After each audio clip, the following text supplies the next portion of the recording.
Você já ouviu falar em frações? Com certeza, em algum momento você já ouviu falar de frações, mas você sabe o que é uma fração? Fração nada mais é do que uma divisão em partes iguais.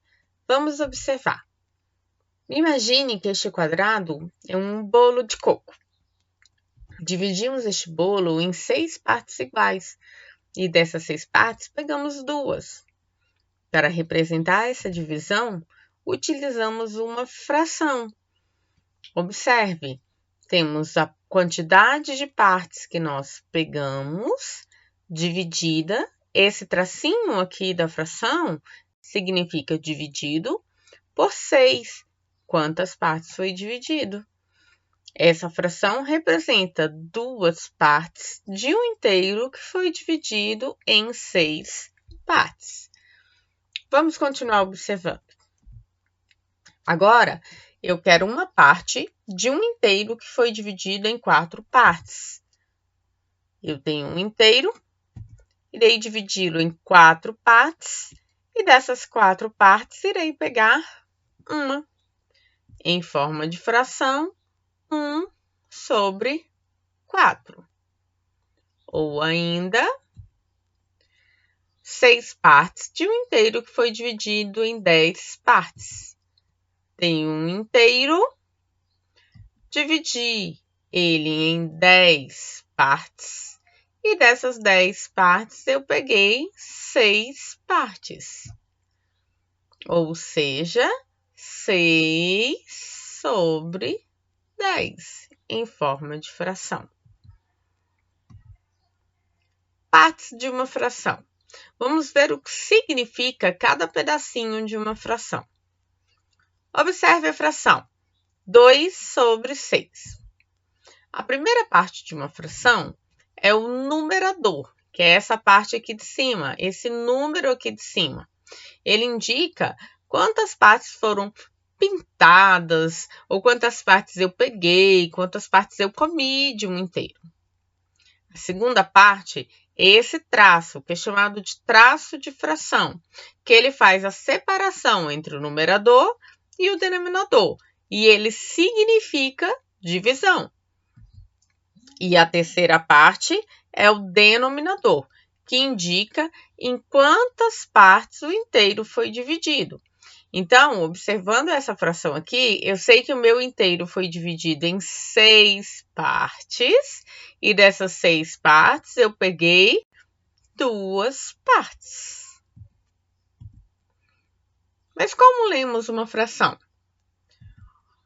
A leitura de uma fração é feita observando o denominador, ou seja, o número que está embaixo. Sempre que uma fração terminar em 2, nós lemos como meio ou metade. 1/2 ou 1/metade. Em 3, nós lemos como terços. 2 terços. Observe que o numerador nós lemos normalmente.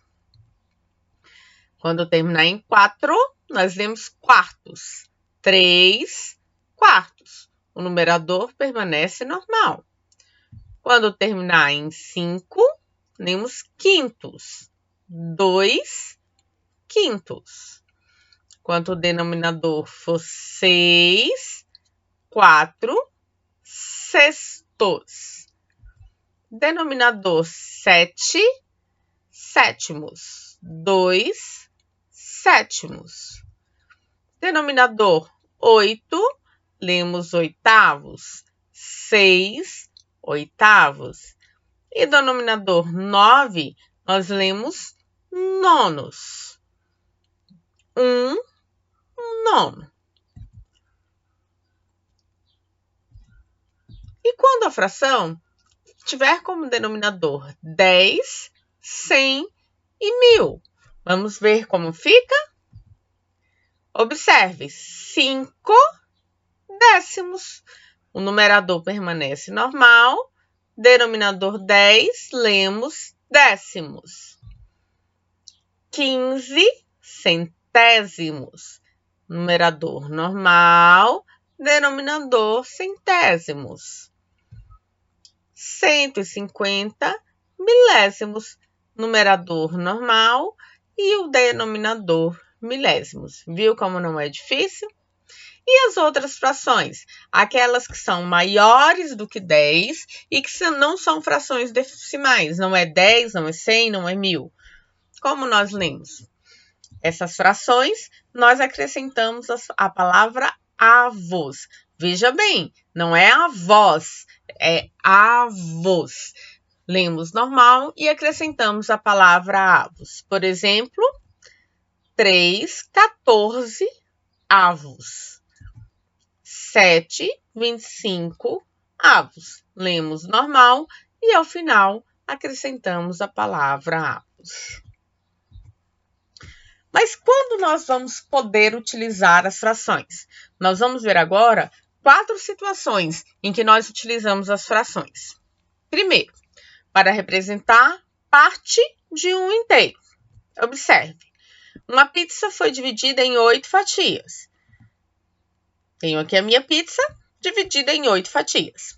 Se comermos 3 fatias, olha lá, comemos 3 fatias dessa pizza. Ou seja, utilizamos a fração 3/8. Comi 3 fatias das 8 que tinham na pizza para representar a parte que foi comida. Então, eu representei uma parte da pizza toda em que foi comida. Segundo caso, para representar a relação entre dois números. Em uma sala de aula, há 21 alunos. Do total de alunos, 15 são meninas. Então, 15 e 21 avos do total de alunos são meninas. Observe, o 15 representa o número de meninas e o 21 representa o número de alunos. Então, eu tenho aqui a relação do número de meninas com o número de alunos. Então, 15 de 21. 15 meninas de 21 alunos. Relação entre dois números. Terceiro caso, para representar parte de uma quantidade. Sabendo que em uma sala de aula há 21 alunos e 2/3 dos alunos são meninos, quantos meninos há nessa sala? Agora, eu quero saber 2/3 de 21 alunos. Observe, 2/3 de 21 alunos. Sempre que nós tivermos esse de, nós iremos substituí-lo por uma multiplicação. Sendo assim, teremos 2 vezes 21. Então, 2 vezes 21 é igual a 42. Lembra que eu falei que a fração nada mais é do que uma divisão? Então, dividido por 3. Vamos rever? 2 vezes 21, que nos dá 42. Essa fração aqui, dividido, lembra que eu falei que esse tracinho significa dividido? Dividido por 3. 42 dividido por 3, igual a 14. Então, temos nessa sala 14 meninos. Só para lembrar, sempre que queremos saber uma fração de uma quantidade, substituímos o de pela multiplicação. Quarto caso, para representar uma divisão. Se 3 amigos dividirem igualmente entre si 2 chocolates, quanto cada um receberá? Vamos observar, tem 2 chocolates. Os 2 chocolates estão divididos em 3 partes, ou seja, 2 chocolates dividido por 3 partes, ou 2/3. 2 dividido por 3. Lembra que o tracinho da fração significa dividido? Então, 2 dividido por 3. Sendo assim, cada amigo receberá 2/3 desse chocolate. Não é difícil, super fácil utilizarmos as frações. Vamos estudar muito fração daqui para frente. Fique craque nisso, faça bastante exercício para que você não se esqueça. E qualquer dúvida, pode perguntar.